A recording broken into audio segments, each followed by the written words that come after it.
રાધે રાધે, જય સિયારામ. રાધે રાધે. આપણે શ્રી શ્રી રૂપ સનાતનનું ચરિત્ર ચાલે છે, પણ મહેમાનો હોવાના કારણે હું એ ચરિત્ર વાંચી શકતો નથી, ટાઈમ મળતો નથી, એટલે આપણે બીજી વાત લેશી કે ચૈતન્ય મહાપ્રભુ અને રાય રામાનંદ દક્ષિણ ભારતમાં ભેગા થાય છે. તો ચૈતન્ય મહાપ્રભુ છે ને, એ રાય રામાનંદ ને પ્રશ્ન પૂછે છે. રાય રામાનંદ ચૈતન્ય મહાપ્રભુના સંપ્રદાયમાં વિશાખા સખીનો અવતાર મનાય છે કે વિશાખા સખી હતા રાય રામાનંદ, અને સ્વરૂપ દામોદર લલિતા સખીનો અવતાર હતા. એટલે ચૈતન્ય મહાપ્રભુની આજુબાજુ સ્વરૂપ દામોદર ને રાય રામાનંદ, જેમને 12 વર્ષ સુધી મહાપ્રભુની સેવા કરી.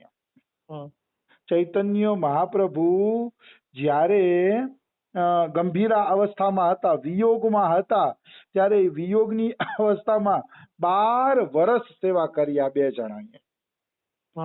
એટલે જ એને સ્વરૂપ દામોદર ને રાય રામાનંદ ને લલિતા વિશાખા કહેવામાં આવે છે, કે લલિતા ને વિશાખા હતા. તો રાય રામાનંદ ને ચૈતન્ય મહાપ્રભુ પ્રશ્ન કરે છે કે બધા પ્રકારની વિદ્યાઓમાં કઈ વિદ્યા બધાથી વધુ મહત્વપૂર્ણ છે? મતલબ સંસારમાં અનેક પ્રકારની વિદ્યાઓ છે, ગણિત છે, વિજ્ઞાન છે, ને ઓલું છે, ને આ છે, ને કેટલી વિદ્યાઓ છે. તો ચૈતન્ય મહાપ્રભુ પ્રશ્ન કરે છે કે બધાથી મહત્વપૂર્ણ વિદ્યા કઈ છે? ત્યારે વિશાખા સખીનો અવતાર રાય રામાનંદ એમ કે છે કે દિવ્ય કૃષ્ણ ભક્તિ સિવાય અન્ય કોઈ વિદ્યા મહત્વપૂર્ણ નથી. કૃષ્ણ ભક્તિ સિવાય બીજી કોઈ વિદ્યા છે એ મહત્વપૂર્ણ નથી. મતલબ વિદ્યાઓ અનેક છે, પણ જે કૃષ્ણ ભક્તિ શીખવે એ વિદ્યા અતિ ઉત્તમ. કારણ કે વિષ્ણુ પુરાણમાં એવું લખાયેલું છે, સા વિદ્યા યા વિમુક્તયે, મુક્તિ અપાવે એને જ વિદ્યા કહેવામાં આવે છે, બાકી કોઈ વિદ્યા વિદ્યા જ નથી. અને મુક્તિ વાળી વિદ્યા કેવલ ભગવાનની ભક્તિ શીખાડે એને જ મુક્તિ અપાવે એવી વિદ્યા કહેવાય, બાકી નામને મુક્તિ અપાવે એવી વિદ્યા ન કહેવાય. આવી વસ્તુ છે. એટલે રાય રામાનંદ નો ઉત્તર સચોટ છે કે આ ગણિત વિજ્ઞાન એ વિદ્યા તો છે, પણ એનું કાર્ય શું છે? એનું કાર્ય છે તમને લૌકિક સુખ આપી શકશે. કોઈ ગણિતમાં માસ્ટર થઈ જશે અને ગણિતનો શિક્ષક બની જશે તો એનાથી પૈસા કમાઈ શકશે, પણ એનું લક્ષ્ય ભગવત પ્રાપ્તિ તો થશે નહીં, તો પછી શું કામની? એ વિદ્યા એટલે વિદ્યા, લૌકિક વિદ્યા એ જરૂરી છે. ચાલો આપણે ગૃહસ્થ આશ્રમમાં હોય કે જીવન આજીવિકા માટે લૌકિક વિદ્યા ભણી લીધી અને 2 પૈસા કમાઈ લીધા તો એનો કોઈ દોષ નથી. પણ એ જ વિદ્યામાં તમે સ્થિર થઈ જાઓ અને એ જ વિદ્યાની અંદર પડ્યા રહ્યો તો એ બેકાર વાત છે. તમારે મુક્તિ અપાવે ને એવી કૃષ્ણ ભક્તિની વિદ્યા પણ સાથે સાથે શીખવી પડે. જો એવી વિદ્યા તમે શીખવતા નથી તો બધું બેકાર છે. હું દાખલા તરીકે કઉ છું કે ઘણા મેં મારા શિક્ષકો જોયા, ભણાવે નિશાળમાં અને પછી સાઈડમાં હવારાન ટ્યુશન કરાવે. સવાર સાંજ ટ્યુશન કરાવે અને નિશાળમાં ભણાવે. હવે આવી વિદ્યા શું કામની કે તમે સવારાન ટ્યુશન કરાવો છો, નિશાળમાં ભણાવો છો, તમારી જિંદગીમાં બધી ભક્તિનો સમય જ ક્યાં રહ્યો? જીવની અશાંતિ તો જુઓ. મારે તો ખુલ્લેઆમ કેવું પડે, કેવડી મોટી અશાંતિ કે નિશાળમાં તો 5 કલાક કામ કરે જ છે અને પગાર સરકાર તગડો આપે છે, 80,000 રૂપિયો. એનાથી આરામથી ઘર હાલે, આરામથી વ્યવહારિક કામ નીકળે, તોય એ ટ્યુશન કરાવે છે. અધોગતિ તો જુઓ. તોય એ ટ્યુશન, તો કે આવી વિદ્યા નું સમર્થન આપણા શાસ્ત્ર નથી કરતા.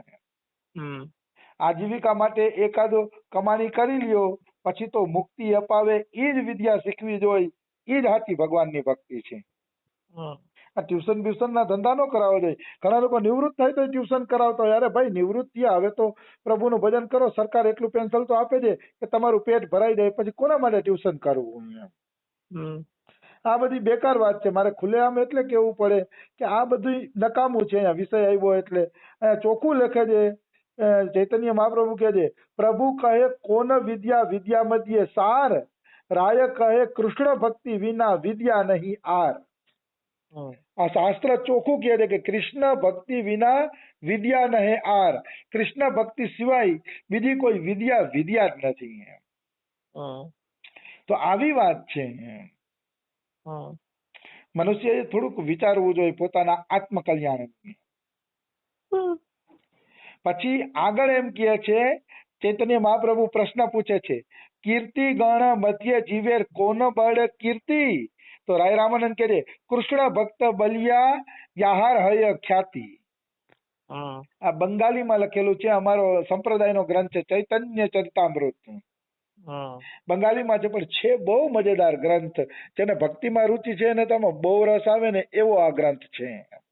હમ તો ચૈતન્ય મહાપ્રભુ રાય રામાનંદને પૂછે છે કે સંસારમાં યશસ્વી કોણ છે. હમ યશસ્વી એટલે કોઈ મોટો ડોક્ટર હોય ને તો આખા જિલ્લામાં એનું નામ હોય કે ઓ ફલાણા જેવો ડોક્ટર નહીં. કોઈ મોટો વકીલ હોય તો નામ હોય કે ઓ ફલાણા જેવો વકીલ નહીં. કોઈ નેતાનું નામ હોય, આ એ બધા યશસ્વી જ છે. એવું નથી કે યશસ્વી નથી, પણ એનો યશ છે ને નષ્ટ થઈ જવાનો છે. આજ નહીં તો કાલે એનો યશ બધાયનો નષ્ટ થઈ જશે. એના યશની કોઈ કિંમત રહેશે નહીં. આવી વસ્તુ છે. તો સંસારમાં મોટામાં મોટો યશસ્વી કોણ? તો રાય રામાનંદ કહે છે કે એ વ્યક્તિ કે જેને કૃષ્ણ ભક્તિ તરીકે, કૃષ્ણ ભક્ત તરીકે જગત ઓળખે છે, એ જ મોટામાં મોટો યશસ્વી છે. મતલબ કૃષ્ણ ભક્ત તરીકે જેનું નામ છે એ જ સાચો યશસ્વી. બાકીના બધાયનો યશ બેકાર છે. વકીલ તો બીજો મોટો વકીલ આવશે તો તમારો યશ દબાઈ જશે, પણ ભક્તનો યશ કોઈ દી કોઈ દબાવી શકતું નથી. 500 વર્ષ થઈ ગયા તો મીરાબાઈ ને નરસિંહ મહેતાના નામ કોઈ ભૂલ્યા નથી, પણ 500 વર્ષ પહેલા કેટલાય ડોક્ટર થઈ ગયા હશે, વૈદ્યજી થઈ ગયા હશે, દેશી ઓસડિયા વાળા થઈ ગયા હશે, એવા કોઈ વૈદ્યને કે વકીલને કે ડોક્ટરને કોઈ યાદ કરતું નથી. પણ ઘુંઘરું કરતાલ એના આજે ભૂલાય ના, ગાંડા થયા વિના ગોવિંદ ભજાય ના. મીરાબાઈના ઘુંઘરું અને કરતાલ આજે પણ જગત ભૂલી શક્યું નથી. એટલે ભક્તિનો યશ ઈ જ સાચો યશ છે. બાકી યશની અપેક્ષા રાખવી નહીં. આવી વસ્તુ છે. પછી સંસારના ગમે એટલા મેડલ મળ્યા હોય ને તો હું તો ગાંધીજી ઉપરથી જોઉં. ગાંધીજીએ આટલો સંઘર્ષ કરીને આઝાદી દેવડાવી ને તો આજના જુવાનિયાઓ છે ને ચંદ્રશેખર આઝાદને જેટલું માને છે એટલું ગાંધીજીને માનતા નથી. ગાંધીજીને ગાળું દેતા હોય, ગાંધીજી આવી ભૂલ કરી ગયા, આવું કરી ગયા, આ તેને. એનું કોઈ હું નામ નહીં લઉં કે કેવી કેવી ભૂલ કરી ગયા. અને જુવાનિયાઓ આજના વાત કરતા હોય અને ચંદ્રશેખર આઝાદ ને શહીદ ભગતસિંહના વખાણ કરતા હોય, આ જ સાચું છે ને આવું જ હોવું જોઈએ ના તેને. પણ એ બધાએ ગાંધીજીને ઓળખી જ નથી થઈ ગાજી. એને ખબર જ નથી કે ગાંધીજી કેવડી મોટી હસ્તી હતી, એના વિચારો કેટલા ઊંચા હતા. એ તો સમાજે બધો બગાડ કરી નાખ્યો એટલે બાકી ગાંધીજીના વિચારોમાં કઈ ખોટ નહોતી. એ તો એકત્વ ચાહતા હતા. અંતે આવરી ક્યાં ગાંધીજીની વાત વચ્ચે આવી ગઈ. પણ કહેવાનો મારો ભાવ શું છે? કહેવાનો મારો ભાવ એ છે કે ગમે એટલો યશ હોય, ગાંધીજી ગમે એટલો યશ કમાઈને ગયા, પણ આપણે સંસારે તો એની ઉપર મટિયા મેટ જ કરી દીધું છે. ગાંધીજીની યશ ઉપર ધૂળ લગાડી દીધી છે. એટલે જ સંસારના યશની પરવા ન કરવી જોઈએ, ભગવાનના ભક્ત બની જવું જોઈએ. કારણ કે ભગવાનનો ભક્તનો યશ છે ને એને કોઈ મટિયા મેટ કરી શકતું નથી. ગાંધીજીનું નામ એટલે લીધું કે મારે મૂળ આ વિષય ઉપર આવું હતું કે દેશને આઝાદી અપાવી, બધી રીતે સારા વિચાર હતા, સુંદર હતા. માનો એકાદી ભૂલ થઈ ગઈ એનાથી તો એ ભૂલને લઈને કઈ હોશિયારી કરવાની જરૂર નથી. જગતમાં કયો એવો વ્યક્તિ છે કે જે ભૂલો કરીને નથી બેઠો, તો એને શું અધિકાર છે કે બીજા વિશે બોલે? આવી વસ્તુ છે. પણ એટલે સંસારના યશની પરવા ન કરવી જોઈએ. સંસાર તો આજે યશ દે અને કાલે ધૂળ પણ ઉડાડે. ભગવાનના ભક્ત બનવું જોઈએ, એનો યશ કાયમી છે. એટલે ચૈતન્ય મહાપ્રભુએ આ પ્રશ્ન કર્યો ને રાય રામાનંદે આ જવાબ આપ્યો. આવી વસ્તુ છે. પછી આગળ પૂછે છે ચૈતન્ય મહાપ્રભુ, સંપત્તિ મધ્ય જીવેર કોન સંપત્તિ ગણી, રાધા કૃષ્ણ પ્રેમ યાર સૈ બળ ધની. ચૈતન્ય મહાપ્રભુ પૂછે છે કે ધનવાનોમાં શ્રેષ્ઠ ધનવાન કોણ છે? સંપત્તિવાનોમાં શ્રેષ્ઠ સંપત્તિવાન કોણ છે? ત્યારે રાય રામાનંદ જવાબ આપે છે, રાધા કૃષ્ણ પ્રેમ યાર સૈ બળ ધની. જેનો રાધા કૃષ્ણમાં પ્રેમ છે ને, જે રાધા કૃષ્ણનું ભજન કરે છે ને, એ મોટામાં મોટો ધનવાન છે આ સંસારમાં. હમ. મોટામાં મોટો ધનવાન, એનાથી મોટામાં મોટો ધનવાન બીજો એકેય નથી. હમ. આવી વસ્તુ છે. ઘણા લોકો કહેતા હોય ને, ઓ ભારતમાં અમુક ઉદ્યોગપતિ એવા છે કે એનું વિશ્વમાં 7મા નંબરનું સ્થાન છે ધનવાનમાં, ને આટલા નંબરનું સ્થાન છે ને. મને એ વાતો કરતા હોય ને એની ઉપર હસવું આવતું હોય ક્યારેક. હમ. હસવું આવતું હોય કે આજથી 500 વર્ષ પહેલા એવા કેટલાય ધનવાનો થઈ ગયા, એને આજે જગત યાદય નથી કરતું. એને જગત આજે યાદય નથી કરતું. કેટલાય વૈજ્ઞાનિકો થયા, બધાય થયા, કોઈ એને યાદ કરતું નથી. ખાલી ઇતિહાસના પાના ઉપર ક્યાંક ક્યાંક એના નામ રહી ગયા છે, ખતમ થઈ ગયા છે. એ જમાનો બદલતો જાય છે, જૂના ઇતિહાસકારોના નામ નીકળતા જાય છે, નવાના આવતા જાય છે. એટલે કહેવાનો શું છે કે ઈ કોઈ ધનવાન નથી. સાચો ધનવાન ભગવાનનો ભક્ત છે, જેને ભગવાનની ભક્તિનું ધન ભેગું કર્યું છે, એ જ સાચો ધનવાન છે. બાકી તો બધા મટિયા મેટ થતા જાય છે. હા. કોઈ કોઈને યાદ કરવાનું નથી. ગમે એટલું ધન કમાઈ લીધું, બે દી બધા કહેશે કે ઓહ ફલાણો મોટો ધનવાન છે, બે દી વાતું કરશે, ત્રીજે દિવસે બધા કઈ બોલવાના નથી. હમ. આવી વસ્તુ છે. હમ. મોટામાં મોટો ધનવાન છે જેને ભગવાનના નામનું ધન ભેગું કર્યું છે, ભગવાનની ભક્તિનું ધન ભેગું કર્યું છે. બાકી કોઈ ધનવાન છે જ નહીં. હમ. પછી ચૈતન્ય મહાપ્રભુ પૂછે છે, દુઃખ મધ્યે કોન દુઃખ હય ગુરુ તર, કૃષ્ણ ભક્ત વિરહ વિના દુઃખ નાહી દેખી પર. હમ. ચૈતન્ય મહાપ્રભુ પ્રશ્ન પૂછે છે કે મોટામાં મોટું દુઃખ કયું? એમ હા. સર્વથી અધિક કષ્ટદાયી દુઃખ કયું છે? ત્યારે રાય રામાનંદ જવાબ આપે છે કે મારી જાણકારીમાં તો કૃષ્ણ ભક્તના વિરહથી મોટું એકેય દુઃખ નથી. હમ. મોટામાં મોટું દુઃખ છે કે કૃષ્ણ ભક્તનો વિરહ ભગવાન અપાવે નહીં. મતલબ ભક્તથી ભક્ત છૂટા પડવું ને એ મોટામાં મોટું દુઃખ, એનાથી મોટું દુઃખ એ કઈ નથી. હમ. અહીંયા કોઈ પ્રશ્ન કરી શકે કે કોઈ કરોડપતિના કરોડો રૂપિયા ખોવાઈ જાય તો હું એને મોટું દુઃખ નહીં પડતું હોય? તો કે ધૂળ છે એ દુઃખમાં. હમ. ધૂળ એ કાંઈ દુઃખ નથી. અરે કૃષ્ણ ભક્ત જયારે છૂટા પડે છે ત્યારે પ્રાણ વહી જાય એવી વેદના થતી હોય છે.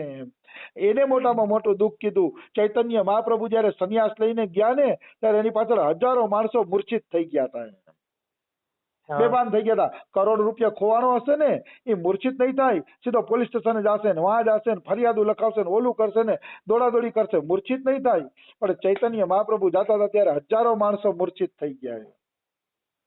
કૃષ્ણ ભક્ત વિરહનું દુઃખ મોટા મોટું છે. પણ આ બધી વાતો એ જ સમજી શકશે જેનો કઈક ભક્તિમાં પ્રવેશ છે. મને તો અનુભવ છે, અમારા બાબા એક દી સત્સંગ કરવા ન આવે ને તો એવું વિરહ થાય, એવો દુઃખ થાય ને એમ તો ઘણા મજા જ નથી આવતી, આજ મજા જ નથી આવતી. એમ ભલે અમે મૂર્છિત તો નથી થતા, એટલો બધો વિયોગ તો નથી થતો, પણ આમ ગમે નહીં, આમ બધું સૂનું સૂનું લાગે. આવી વસ્તુ છે. એટલે અમે થોડોક અનુમાન લગાડી શકીએ કે ભાઈ કૃષ્ણ ભક્તના દર્શન ન થાય અને કૃષ્ણ ભક્તનો સત્સંગ ન મળે, એક દી પણ એ રજા રાખે છે તો મોટું દુઃખ થાય છે. નિશ્ચિત મોટું દુઃખ થાય છે, એમાં કોઈ એટલે કોઈ શંકા નથી. એટલે ચૈતન્ય મહાપ્રભુ પૂછે છે ગુરુતર એટલે મોટામાં મોટું, ગુરુ એટલે મોટામાં મોટું દુઃખ કયું? તો કે કૃષ્ણ ભક્તનો સંગ છૂટવો એ મોટામાં મોટું દુઃખ છે. એનાથી મોટું દુઃખ આ સંસારની અંદર બીજું એકેય નથી. આવી વસ્તુ છે. ચૈતન્ય મહાપ્રભુ એમ કહે છે જ્યાં પગ રાખતા ને ત્યાંથી લોકો એટલી ચરણરજ રહેતા કે જ્યાં ચરણ રાખતા ને ત્યાં ખાડા પડી જતા. એટલી ચરણરજ ચૈતન્ય મહાપ્રભુની ભક્તો લેતા. અને જે ગામમાં એ હરિકીર્તન કરતા એ ગામ એવું પ્રેમથી ઝૂમી ઉઠતું કે મહાપ્રભુ જાતા ને ત્યારે બધા રોતા કે તમે રોકાઈ જાવ, તમે છોડીને જાવ નહીં. એવું દિવ્ય વાતાવરણ ચૈતન્ય મહાપ્રભુ ઊભું કરતા. પણ તો ભગવાનનો અવતાર હતા, સમર્થ હતા એટલે બધું કરી શક્યા. સાધારણ વ્યક્તિમાં તો શું તાકાત હોય. પણ એટલું જરૂર છે કે આ શાસ્ત્ર ખોટું નથી કહેતું. જેને ભક્તિનો રંગ લાગ્યો છે ને એને સત્સંગ છૂટવાનું બધાયથી મોટામાં મોટું દુઃખ લાગશે, એમાં કોઈ શંકા નથી. તો સમય થઈ ગયો છે, આમાં ઘણા બધા પ્રશ્ન છે, એ પ્રશ્ન આપણે કાલે લેવાનો પ્રયત્ન કરશી. રાધે રાધે, જય સિયારામ. રાધે રાધે.